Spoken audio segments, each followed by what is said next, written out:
Welcome to Reddit Narrations, where we share the most epic stories of revenge and justice.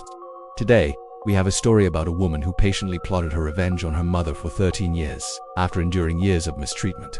This is her story.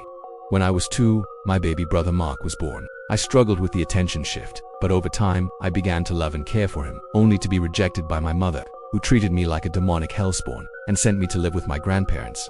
Over the years, I watched as my mother had more children with my stepfather, neglecting me even further. By the time I was 13, my mother remarried and my stepdad started beating me for the slightest signs of rebellion. This mistreatment sparked a deep desire for revenge.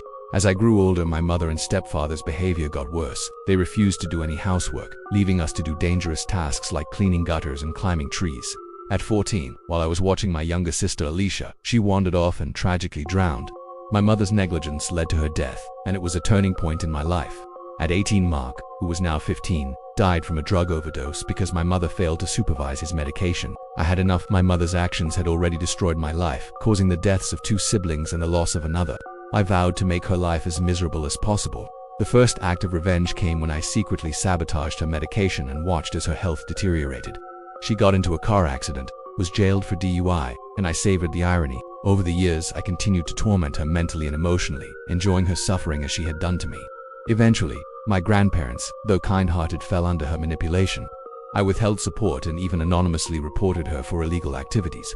But my final revenge came when my grandmother, who had taken me in, was nearing the end of her life. My mother asked me to take care of her, but instead I told her, "You get nothing from me. You destroyed my life, caused the deaths of my siblings, and you will die alone. You will never see me or my future family rot in hell." My grandmother was shocked and my mother broke down crying. I felt a sense of relief, knowing that I had finally taken back control. I am now moving to a new state, starting fresh with a wonderful girlfriend, and leaving behind the toxic past that my mother created.